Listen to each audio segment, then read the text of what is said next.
क्या कहना, लेक्चर को क्या कहना।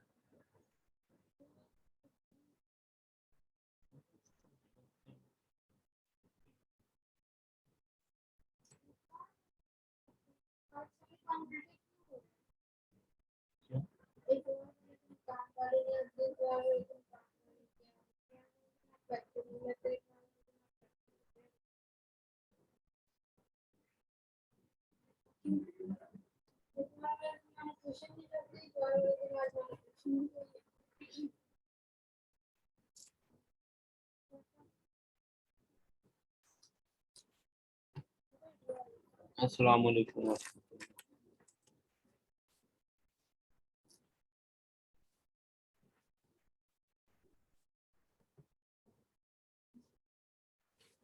क्लास डायग्राम,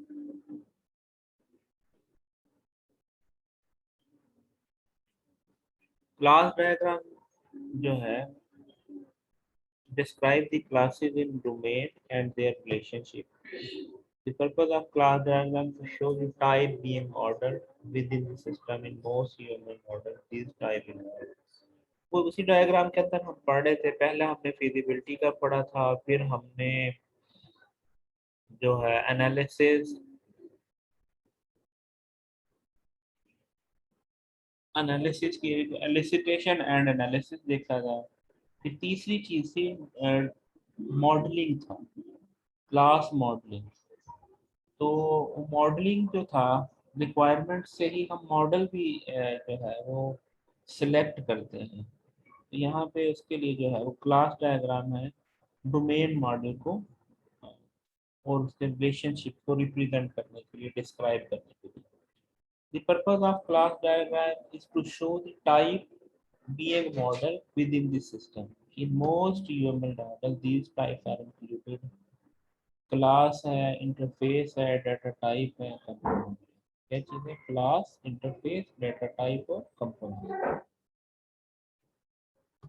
अब क्लास को कैसे रिप्रेजेंट कर सकते हैं, उसके अंदर क्या क्या चीज़ें होती है? क्लास का नाम होता है, ठीक है, और फिर क्लास के एट्रीब्यूट्स होते हैं, एट्रीब्यूट्स की लिस्ट होती है, और फिर फंक्शन या मेथड्स की लिस्ट होती है।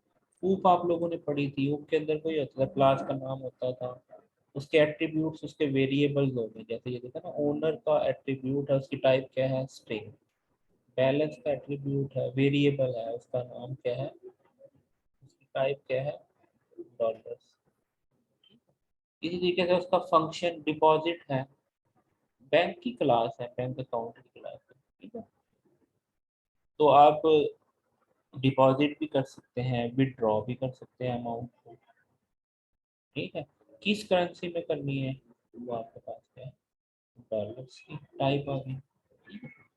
इसी तरीके से ये फ्लाइट की क्लास है, क्लास नेम हो गए, एट्रीब्यूट्स लिस्ट हो गई और मेथड लिस्ट हो गई। ये क्या है?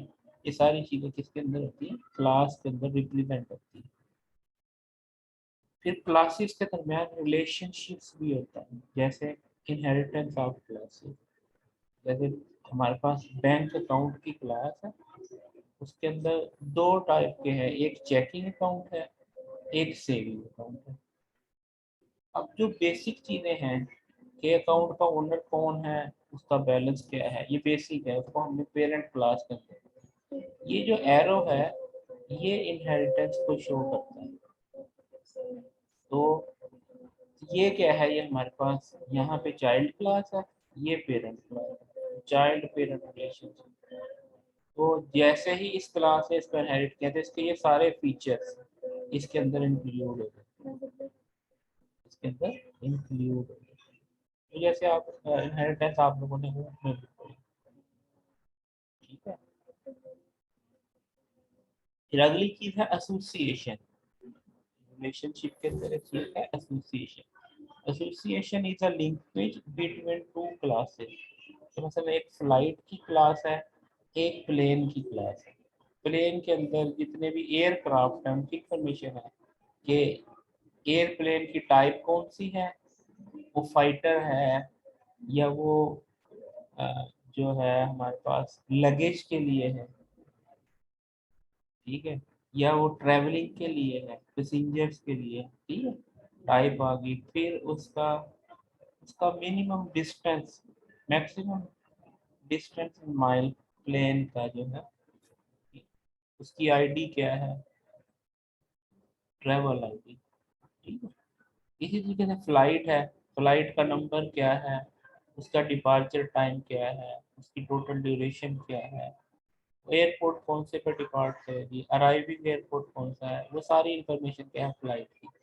अब एक जहाज है, अब जैसे आप एक इमेजिन करें कि एक जहाज जो है लाहौर से उड़ा मुल्तान चला गया, तो उस वक्त उसका जो फ्लाइट का नाम था PK-123, ठीक है। वही जहाज है मुल्तान से कराची गया, अब उसका फ्लाइट नेम चेंज हो गया, अब PK-456 हो गया।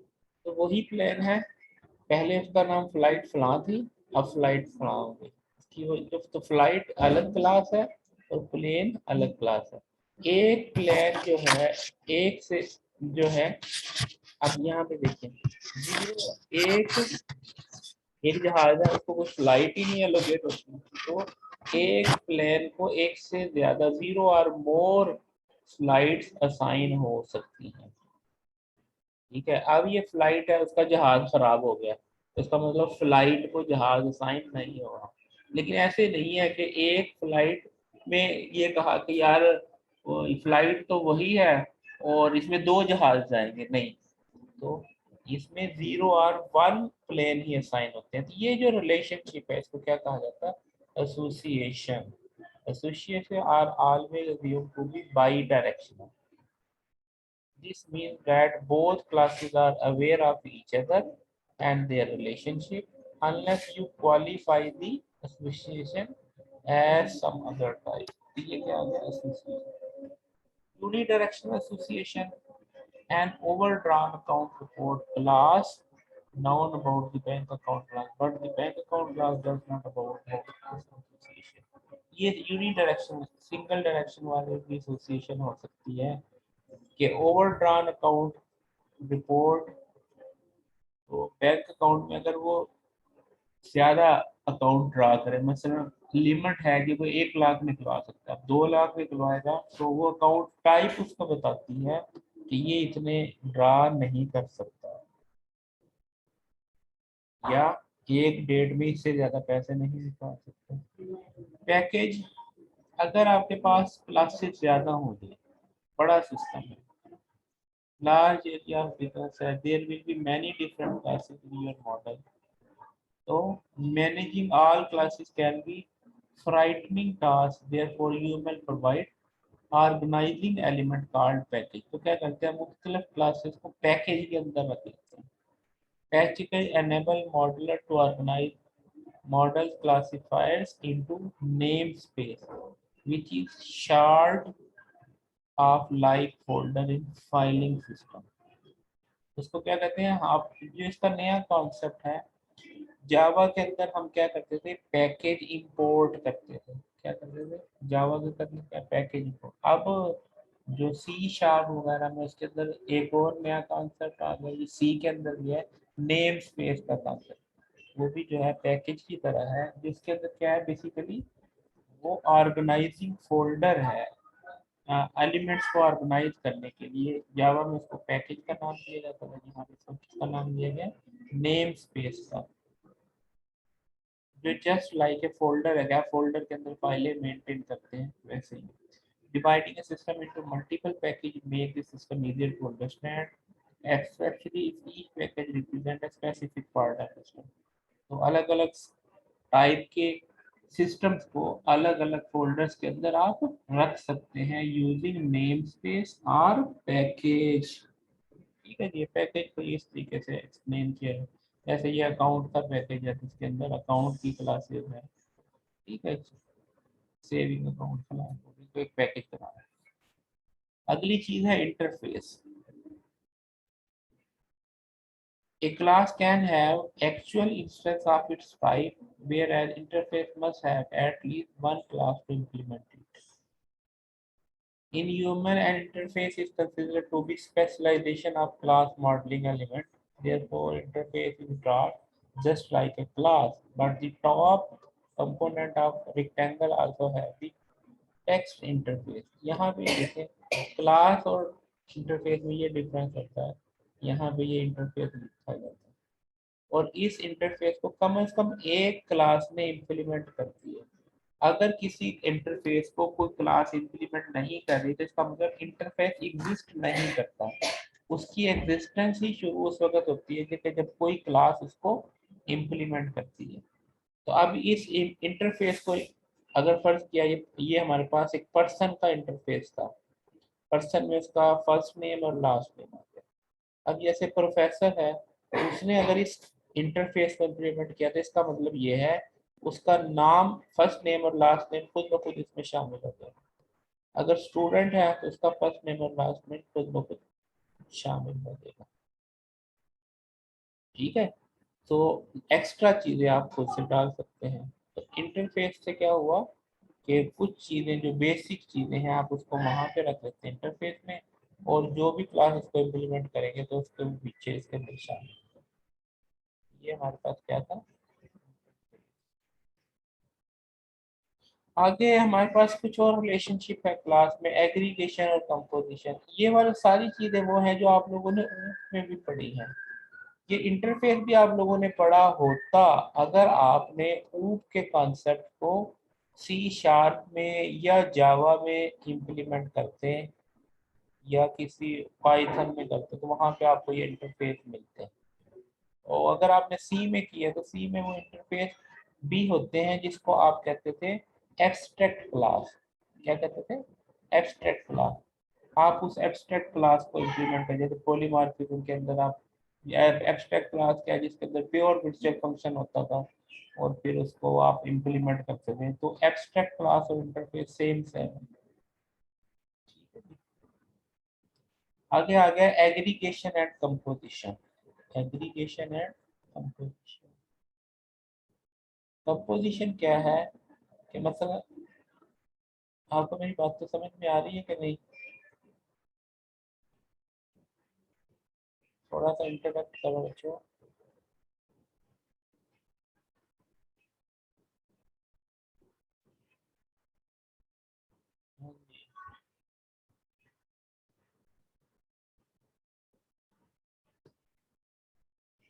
अच्छा, आगे है एग्रीगेशन एंड कंपोजिशन। एग्रीगेशन क्या है? कंपोजिशन हम कहेंगे कि जैसे part is always a part of single whole. जैसे हम कहते हैं कि विंडो है, विंडो के अंदर क्या होता है? फ्रेम्स होते हैं ना, विंडो के अंदर फ्रेम होते हैं। Part is always a part of single whole. Part exists only as a part of whole. When the wall is destroyed, they are destroyed. अब जैसे एक बिल्डिंग है, उसकी दीवार है, दीवार को तोड़ दे तो बिल्डिंग नीचे आ जाएगी। तो हम ये कह रहे हैं building is compose of walls. अच्छा, इसी तरीके से कंप्यूटर की एग्जांपल है। कंप्यूटर में मुख्तलिफ कंपोनेंट लगे होते हैं, रैम लगी होती है, हार्ड डिस्क लगी होती है, प्रोसेसर लगा होता है। आप प्रोसेसर निकाल लें तो कंप्यूटर बैठा है। तो part is always is a part of single whole, के पार्ट का खत्म होना असल में सिस्टम का बैठ जाना है। तो इस तरह का जो रिलेशनशिप होता है इसको क्या कहते हैं? कंपोजिशन का रिलेशनशिप। रैम निकाल दी सिस्टम में से तो सिस्टम बैठ गया, हार्ड डिस्क निकाल दी सिस्टम बैठ गया। तो इसका मतलब ये है computer is composed of with RAM, processor, hard disk है, ये सारी चीजों से कंपोज करके कंप्यूटर बनता है। तो ये रिलेशनशिप क्या है? कंपोजिशन का। समझ आती? Part exist only as a part of whole. When the wall is destroyed they are destroyed. Whole is responsible and should create destroy chips. अगली चीज है एग्रीगेशन। एग्रीगेशन का क्या रिलेशनशिप है? Part can be shared by several wholes. मसलन category है, उस category के अंदर 2 डॉक्यूमेंट भी हो सकते हैं, उस कैटेगरी के 5 डॉक्यूमेंट भी हो सकते हैं। एक डॉक्यूमेंट कम कर दे कुछ फर्क नहीं पड़ता कैटेगरी में। सारे डॉक्यूमेंट खत्म कर दें कुछ फर्क नहीं पड़ता, कैटेगरी मौजूद है। समझ आ गई? तो part can live independently, whole quarterly can be zero और मोर। जैसे एक बैंक है, बैंक में 10, एक बैंक के 10 एटीएम भी हो सकते हैं, ठीक है, और एक बैंक का कोई एटीएम भी ना हो तो कोई फर्क नहीं। तो एटीएम के होने ना होने से बैंक को फर्क नहीं पड़ता। Whole is not solely responsible for the object, उससे बैंक की ब्रांच खत्म हो जाए तो एटीएम मशीन तो चलती रहती है, तो ये इंडिपेंडेंट। यहाँ पे नोटेशन में association, class A class B, जैसे इनहेरिटेंस की आ गई, एग्रीगेशन के लिए ये सिंबल है और कंपोजिशन के लिए ये सिंबल है। एग्जांपल्स आपने देख, जैसे एटीएम क्लास देख लें, एटीएम क्लास, ये इसके अंदर क्या है हमारे पास, ये वो रिलेशनशिप, ये देखिए ये सारे जो है एग्रीगेशन के रिलेशनशिप है, ठीक है। कार्ड रीडर खत्म हो जाए कोई फर्क नहीं पड़ता, और एटीएम मशीन का हो कोई फर्क नहीं पड़ता, बायोमेट्रिक खत्म हो जाए कोई फर्क नहीं पड़ता। ये रिलेशनशिप दिखाएगा, ये एक क्लास डायग्राम है, ये इनहेरिटेंस का,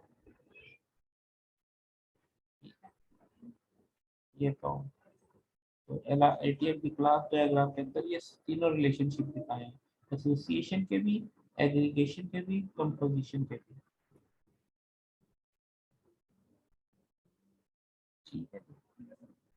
इसी तरीके से लाइब्रेरी मैनेजमेंट सिस्टम की क्लास है, बुक है, ऑथर है, इनके दोमेन, एसोसिएशन है, एग्रीगेशन, ठीक है। तो यहाँ पे ये सारे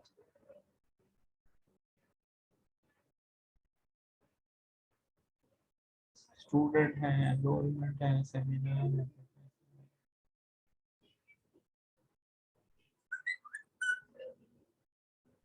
क्लास की एक्टिविटी में क्या है, consider a class human, what are its possible attribute, ये आप बनाइएगा, ये क्लास को आप बनाना खुद से, इसके इंटरफेस बनाएं और इसमें ये सारी चीजें बनाएं, प्रोजेक्ट में ये आप खुद से करके दिखाएं। यहाँ तक कोई क्वेश्चन है तो पूछें जी। ये क्लास डायग्राम, उसकी एग्जांपल्स, रिलेशनशिप्स, जी ठीक है जी। इसके बाद अगली स्लाइड ओपन कर लेते हैं, sequence diagram, system sequence diagram and interaction diagram. Class diagram represents static relationship. What about modeling dynamic behavior? Integration diagram model how group of objects collaborate to perform some behavior. Typically वहाँ पे static relationship को show करता है, यहाँ पे dynamic relationship को show। Typically capture the behavior of single use case, use case order entry का, and order entry window send a prepare, order entry window send a prepare message to the order. The order sent prepare to each order line on the order. Each order line check give it stock item, remove appropriate quantity of stock item from the stock, create deliver item, alternative insufficient stock। तो ये क्या है, ये activities बताएं कि आपने कोई order दिया तो उस ऑर्डर के नतीजे में वो चेक करता स्टॉक में आइटम भी है या नहीं, अगर आइटम है तो आपको वो डिलीवर करता है और स्टॉक में से एक कम कर देता है, ठीक है। अगर आइटम मौजूद नहीं है तो वो क्या है, इनसफिशिएंट स्टॉक का जो है मैसेज दे देता है। तो ये सारी क्या है, यूज केस है कि अगर आपने एक एंटिटी को ऑर्डर करना है तो उसके अंदर वो आप कैसे उसको यूज करेंगे, ये उसके बिहेवियर को शो करता है, ठीक है। Sequence diagram, vertical line is called object life time. Sequence line के अंदर वर्टिकल लाइंस को ऑब्जेक्ट की लाइफ लाइन कहते हैं, represent an object life during interaction, or object deletion denoted by X, ending lifetime, order of message sequence top to bottom, message label with message name, Optional argument and control information. Control information may be express conditions such as has, stop or iteration. ये सारी बातें आप diagram में देखते हैं. Return dash are optional, use them to add clarity. जैसे ये देखिएगा, जैसे ये डायग्राम है, ये system sequence diagram, lifeline in sequence diagram और लूप इन सीक्वेंस डायग्राम, ये उसकी मुख्तलिफ एग्जाम्पल है. जैसे अब यहाँ पे देखें, ये कस्टमर है, ये सिस्टम है. कस्टमर इंसर्ट करता है कार्ड, तो क्या है, यहाँ से ये एरो शो कर रहा है कि customer interact with the system. तो जैसे ही कस्टमर आता है तो वहां से सिस्टम एक्टिव हो जाता है. यहाँ पे सिस्टम, ये जो है ये इसकी लाइफ लाइन है कि सिस्टम कब तक रहेगा. ठीक है.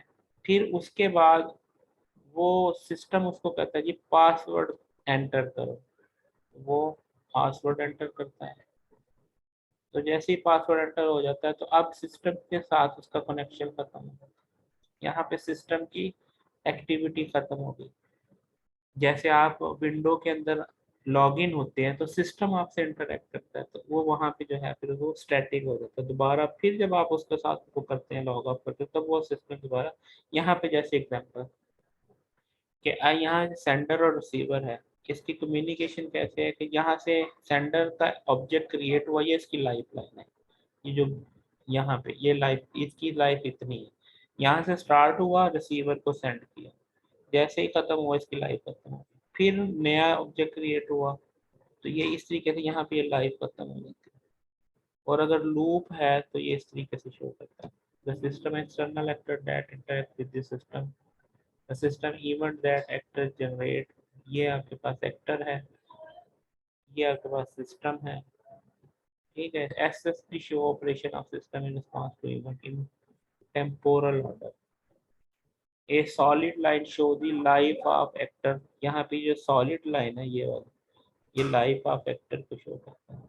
और ये जो डॉटेड लाइन है ये हमारे पास किसका है, लाइफ लाइन. तो 12 for main success scenario for select use case then frequent and salient alternative scenario. अब जैसे यहाँ पे सेल सिनेरियो, एक्टर आता है, ये कैशियर है, ये सिस्टम है. ठीक है. Extend actor to the system. ठीक है. ये आपके पास कैशियर है. Process sale scenario, box main close at iteration area. So is an iteration market and class integrating box is for iteration. यहाँ पे इस तरीके से क्या हो, मेक न्यू सेल, यहाँ से सिस्टम को जाएगा. ठीक है. यहाँ पे एंटर आइटम की आईडी के फला चीज चाहिए, तो डिस्क्रिप्शन टोटल यहाँ से उसको बता देगा कि इसमें इतनी चीजें मौजूद हैं. फिर यहाँ पे सेल को क्या कर देगा, एंड कर देगा, तो उसको टोटल टैक्स भी भेजेगा और उसकी टोटल अमाउंट भी भेजेगा और उसका ड्यू रिसीट भी भेजेगा. ये सिस्टम भेजते हैं. यहाँ से वो क्या, आप एक चीज़ इनिशिएट करते हैं, फिर आप आइटम्स बताते हैं, फिर आपको वो जो है टोटल कितनी चाहिए वो सारी चीज़ें, तो वो सारी डिस्क्राइब है, सिस्टम रिप्लाई करता है.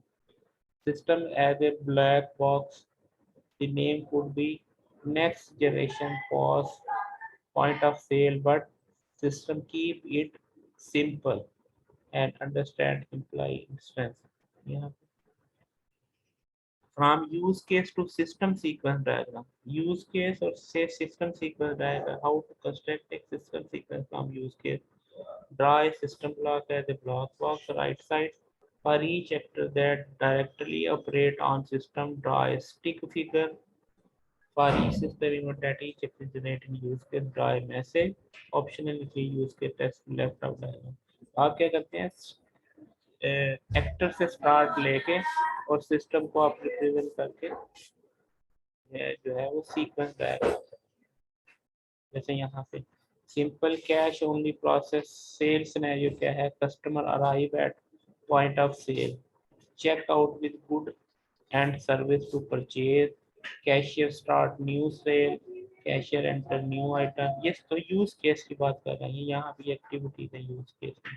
फिर cashier repeat step until indicate done, system present total, one text class पे कैशियर कस्टमर टोटल बताता है और पेमेंट के लिए कहता है और हैंडल करता है। अब यहाँ पे वो इसका इंट्रोडक्शन वो सारी चीज़ें कि न्यू सेल यहाँ से इनिशिएट की, अमाउंट इनिशिएट की, और फिर ये इसका यहाँ पे क्या है, ये यूज केस है, ये क्या है यूज केस है, जो आप यूज केस में सिनेरियोज हो जाते हैं। यहाँ पे आपका वो सिस्टम सीक्वेंस डायग्राम।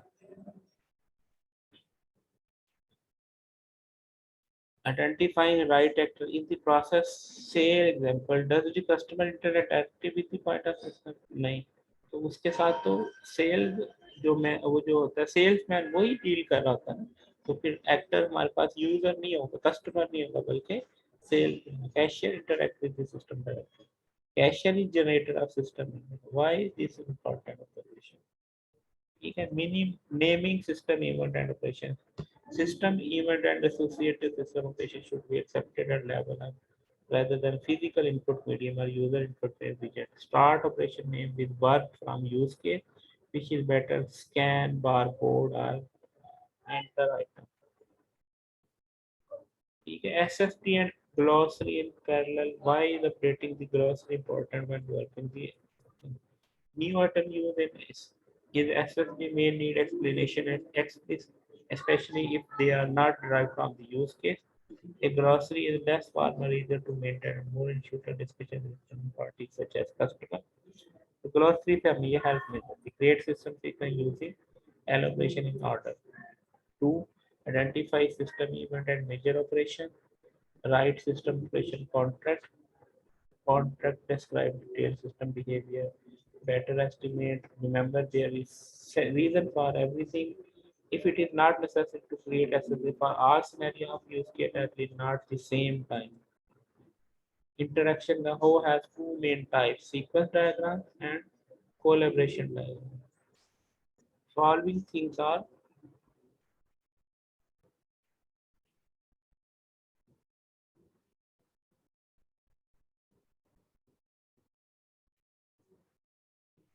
अच्छा, अब दो टाइप्स होते हैं इंटरेक्शन डायग्राम की, एक सीक्वेंस डायग्राम और एक collaboration diagram.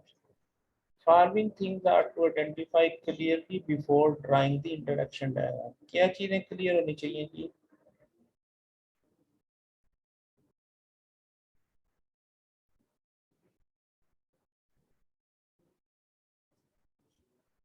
Object interaction diagram से पहले आपको क्या चीजें जो है आइडेंटिफाई करनी है? Objects taking part in the interaction, कि इस इंटरेक्शन में जो ऑब्जेक्ट हिस्सा लेते हैं उनको आइडेंटिफाई करना। फिर मैसेज, इन ऑब्जेक्ट के दरमियान जो मैसेजिंग है उसको आइडेंटिफाई करना।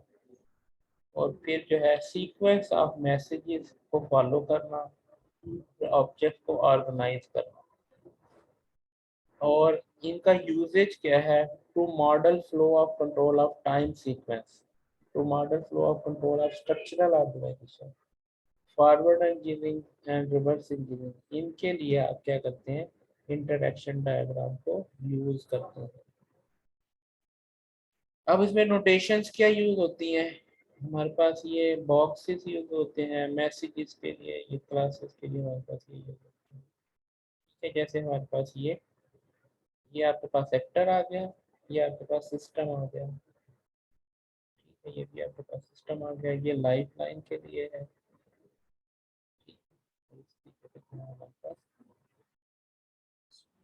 सीक्वेंस डायग्राम फॉर एटीएम के लिए जो है, ये कार्ड रीडर है आपके पास, ये सेशन है, ये हमारे पास ये कहाँ से आप कार्ड एंटर करते हैं एटीएम में, फिर वो आपका सेशन मेंटेन होता है, और फिर आपकी ट्रांजेक्शन होती हैं, ये सारा सीक्वेंस डायग्राम।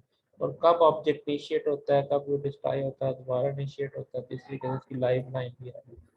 ये एटीएम के एग्जांपल में आप सीक्वेंस के साथ जो कार्ड एंट्री से लेके पासवर्ड और एंट्री और ट्रांजेक्शन, वो सारी चीज़ें जो है मेंटेन करते हैं। लाइब्रेरी सिस्टम है, आप लाइब्रेरियन के पास आते हैं, उसको बुक को चेक करता है, वो बुक को फिर वो चेक करता है, अगर बुक मिल जाती है तो फिर उसको रिकॉर्ड करता है, उसकी ट्रांजेक्शन करता है, ये सारा प्रोसेस आपके सामने इंटरेक्शन का। Collaboration diagram, sequence diagram are used to capture the order of message. Following from one object to other. इसके अंदर सीक्वेंस डायग्राम के अंदर आपको ऑर्डर को मेंटेन करना है। और collaboration diagram describe structural organization of object taking part. इसमें सीक्वेंस का ख्याल नहीं रखते कोलैबोरेशन में, बस क्या करते हैं कि स्ट्रक्चरल ऑर्गेनाइजेशन ऑफ ऑब्जेक्ट के एक ऑब्जेक्ट दूसरा ऑब्जेक्ट से कैसे इंटरेक्ट होगा। Sequence diagram does not describe the object organization, whereas the collaboration diagram show the object की organization को show करता है। A single diagram is not sufficient to describe dynamic aspect of entire system, so set out diagram are used to capture whole। ठीक है जी, तो एक से ज्यादा। अब जैसे यहाँ पे collaboration diagram method call are similar to that of sequence diagram. Initialization है, इनिशियलाइजेशन है ऑब्जेक्ट आप इनिशियलाइज करते हैं और कस्टमर का एक ऑब्जेक्ट बना, उसने ऑर्डर के फंक्शन को कॉल किया और उससे जो है स्पेशल ऑर्डर जो है वो कंफर्म हुआ और एंड ऑफ प्रोसेस हुआ। तो ये क्या है, ये interaction between different object through through calling function but their object are relation after discuss the method called sequence is indicated by some numbering technique. Number indicate how the method are called one after another. तो क्या कौन से बाद कौन सा function आप call करते हैं, तो उससे जो कोलैबोरेशन डायग्राम की एक और एग्जांपल पर्सन है, कंप्यूटर की क्लास है और प्रिंट का भेजता है, प्रिंटर सर्वर को भेजता है तो वो प्रिंट करता है और क्यू में लगता है, वो सारी चीजें जो है हमारे पास। Class active dry system sequence diagram calculator mathematical expression electrical. Calculator के अंदर क्या क्या काम करना पड़ता है आपको किसी इक्वेशन को सॉल्व करने के लिए, उसके सीक्वेंस डायग्राम बनाए। और सीक्वेंस पर add new contact, phone book के अंदर एक नया कॉन्टैक्ट ऐड करना, ये एक एक्टिविटी आप परफॉर्म करें। दोनों एक्टिविटी से आप जानते हैं कि अगर आप कैलकुलेटर साइंटिफिक कैलकुलेटर यूज करके कोई मैथमेटिकल एक्सप्रेशन को सॉल्व करना तो क्या करते हैं, उसका सीक्वेंस डायग्राम बनाएं। इसी तरह फोन बुक है, एक नया नंबर ऐड करते हैं, उसके लिए जो आप एक्टिविटीज परफॉर्म करते हैं उसको आप क्या करते हैं, ये आपका टास्क है। यहाँ तक कोई क्वेश्चन है तो पूछना। जी भाई, चले आज इतना ही करते हैं, नेक्स्ट इंशाल्लाह इससे आगे चलेंगे।